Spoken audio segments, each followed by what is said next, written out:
नमस्कार। All India anganwadi खबर channel में आपका स्वागत है। चलिए सिलसिलेवार करके एक एक खबरों की अपडेट जान लेते हैं। मैनपुरी वालों के लिए बड़ी खबर आ रही है। मैनपुरी में आंगनबाड़ी भर्तियां निकल चुकी हैं। 14 तारीख जो है लास्ट डेट रखी गई है, तो मैनपुरी वाले जो भी खबर को देख रहे हैं तो आवेदन आप लोग कर सकते हैं। आपको बता दें, आवेदन वही करेंगे जो वार्ड या फिर ग्राम सभा में जिनकी वैकेंसी होगी। अगर वैकेंसी नहीं होती है तो ऐसे में आप लोग आवेदन ना करें। जिला कार्यक्रम अधिकारी मैनपुरी द्वारा जो है परियोजना का नाम मैनपुरी शहर देहात जागीर किसनी सुल्तानगंज बेवर बरनाल कुरावली घिरोर करहल, इस तरीके से जो है परियोजनाओं में कुल 175 पदों पर इस समय भर्ती प्रक्रिया चल रही है और 14 जन जो है फरवरी लास्ट डेट रखी गई है। बहुत सारे लोग सवाल पूछते हैं उम्र सीमा क्या है। देखिए, आवेदिका की आयु कट ऑफ डेट 1 जनवरी 2025 को न्यूनतम 18 वर्ष होनी चाहिए, अधिकतम 35 वर्ष होना जो है नहीं चाहिए, यानी 35 वर्ष के अंदर होना चाहिए। विभागीय वेबसाइट पर आप लोग ऑनलाइन आवेदन कर सकते हैं। आरक्षण जो है इसमें दिया जा रहा है। ग्राम सभा वार्ड से अगर आप लोग हैं और इन जगहों पर अगर वैकेंसी है तभी आप लोग आवेदन कर पाएंगे। फिलहाल और भी अगर जो जनपद होंगे वो भी जो है इसी मार्च तक सभी जनपद क्लियर हो जाएंगे और संभावना ये है कि मार्च से जो है यानी अगले महीने से मेरिट लिस्ट की प्रक्रिया भी शुरू हो जाएगी। मध्य प्रदेश में जो है सुपरवाइजर भर्ती को लेकर आवेदन मांगे गए थे, लेकिन ये मामला आवेदन से पहले ही कोर्ट पहुंच गया। कोर्ट क्यों पहुंचा इसकी वजह जानते हैं। हालांकि इसके आपको हमने जो है 1-2 दिन पहले इस खबर के बारे में बताया था। आंगनबाड़ी सुपरवाइजर के पदों पर भर्ती में कार्यकर्ताओं को योग्य माना गया है, लेकिन सहायिकाओं को नहीं। इस मामले को लेकर मध्य प्रदेश हाईकोर्ट में याचिका दाखिल की गई। इस पर सुनवाई करते हुए हाईकोर्ट ने बाल विकास विभाग के प्रमुख सचिव, डायरेक्टर और ज्वाइंट डायरेक्टर के साथ ही जो है कर्मचारी चयन आयोग के संचालक को भी नोटिस जारी करते हुए जवाब तलब किया है। दरअसल मध्य प्रदेश की हाईकोर्ट जबलपुर में जो है याचिकाकर्ता द्वारा बताया गया कि आंगनबाड़ी सुपरवाइजर के लिए जारी विज्ञापन में कार्यकर्ताओं को योग्य मान लिया गया, जबकि सहायिकाओं को नहीं। हाईकोर्ट के जस्टिस विवेक अग्रवाल और जस्टिस अनुराधा शुक्ला की युगल पीठ ने याचिका की सुनवाई करते हुए संबंधित अफसरों को नोटिस जारी किया है। वही मामले के अनुसार रीवा निवासी मिथिलेश सुमन की तरफ से दायर याचिका में कहा गया कि वह आंगनबाड़ी सहायिका के रूप में काम कर रही हैं। सुपरवाइजर भर्ती परीक्षा 2024 का विज्ञापन जारी हुआ है। इसमें इस पद के लिए आंगनबाड़ी कार्यकर्ता आवेदन कर सकती, परंतु सहायिका नहीं। यहाँ पर देखिए, बहुत सारी सहायिका यानी हेल्पर वर्कर ऐसे हैं जो योग्य है, यानी कि क्वालिफिकेशन है, बहुत सारे पढ़े लिखे लोग भी हैं। तो ऐसे में ये मांग उठ रही है कि कार्यकर्ताओं की तर्ज पर सहायिकाओं को भी जो है छूट दी जाए और बराबरी का दर्जा मिले, इस तरीके की मांग उठ रही है। याचिका में ये कहा गया है कि आंगनबाड़ी कार्यकर्ता और सहायिकाओं के लिए शैक्षिक योग्यता सहित अन्य अर्हता एक समान निर्धारित है। सामान्य शैक्षिक योग्यता और अर्हताएं होने के बावजूद भी आंगनबाड़ी सहायिकाओं को अयोग्य करार दिया जाना एक सामान्य के अधिकार का उल्लंघन है। यह निर्णय पूरी तरह भेदभावपूर्ण है। कमेंट बॉक्स में बताइए, क्या सरकार को दोनों को समान अधिकार देना चाहिए या फिर नहीं। और इसी को लेकर ये मामला हाईकोर्ट गया। इससे पहले आपको बता दें, राजस्थान में भी सुपरवाइजर भर्ती को लेकर मामला कोर्ट पहुंचा था। उत्तराखंड में जो है पोस्टर ट्रैकर ऐप काम नहीं कर रहा। पोस्टर ट्रैकर ऐप काम ना करने की वजह से बड़ी दिक्कतें आ रही।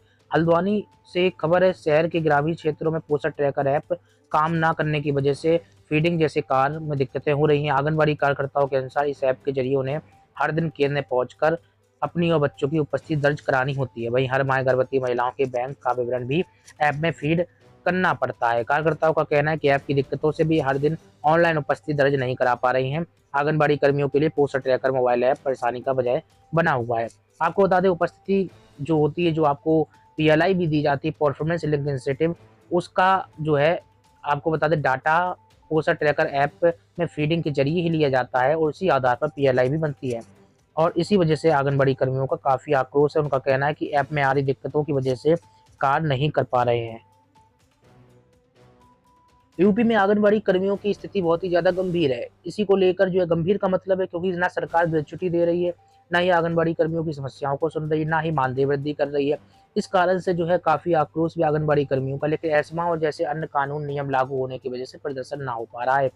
आपको बता दें, आंगनबाड़ी कर्मियों के मानदेय और अन्य मुद्दों को लेकर जो है बिजनौर की नगीना सीट से सांसद और आजाद समाज पार्टी के प्रमुख चंद्रशेखर आजाद ने सदन में आंगनबाड़ी कर्मियों के मानदेय का मुद्दा उठाया है।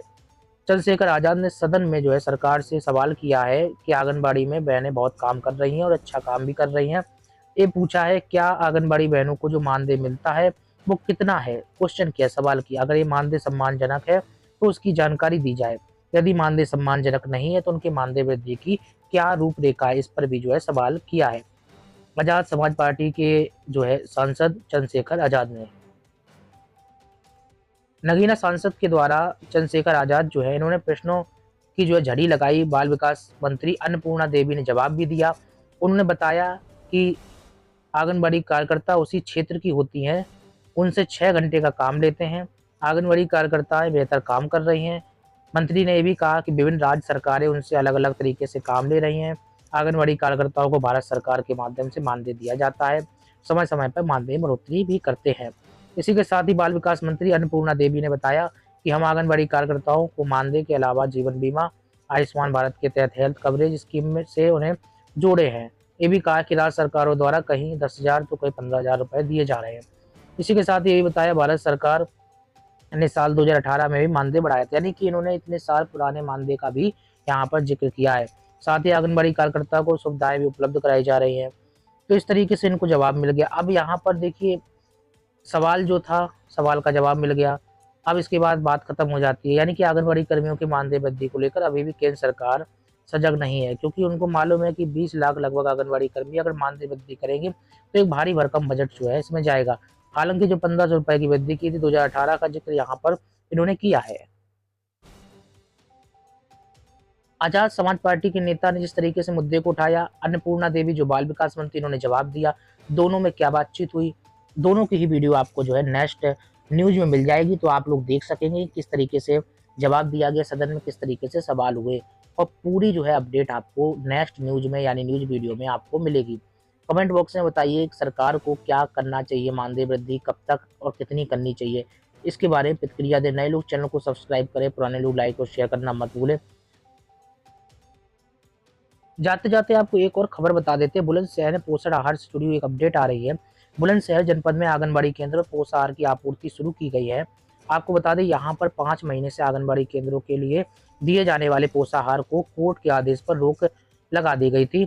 बाल विकास विभाग द्वारा आंगनबाड़ी केंद्रों में पढ़ने वालों के लिए और इसी के साथ ही महिलाओं के लिए कुपोषण को दूर करने में पोषण आहार एक अहम भूमिका निभाता है। इस पोषण आहार की गुणवत्ता को लेकर कोर्ट में याचिका दायर होने की वजह से 5 माह से यहाँ पर आपूर्ति बंद थी। शासन की मंजूरी के बाद प्रदेश के सभी जनपदों में पोषण आहार आपूर्ति करने वाली संस्था नेफेड द्वारा आपूर्ति शुरू कर दी गई है।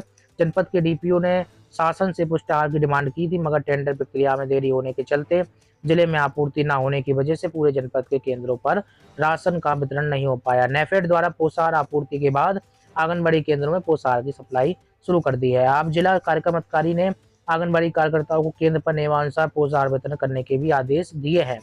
आपको बता दें जिले में केंद्रों पर पंजीकृत लगभग 3 लाख बच्चों को आंगनबाड़ी केंद्रों के माध्यम से पोषण आहार का वितरण किया जाएगा। जानकारी देते हुए डीपीओ ने बताया है कि जिले में 3,967 आंगनबाड़ी केंद्र चल रहे हैं, पंजीकृत लाखों की संख्या में है। इन सभी लाभार्थियों को प्रत्येक माह की 5, 15 और 25 को पोषण आहार वितरण के लिए निर्देश जारी कर दिए गए हैं। बुलंदशहर में इस तरीके की स्थिति थी, जिसको लेकर जो है फिलहाल अपडेट आई है, क्योंकि पोषण आहार न मिलने की वजह से व्यवस्था चरमरा गई थी।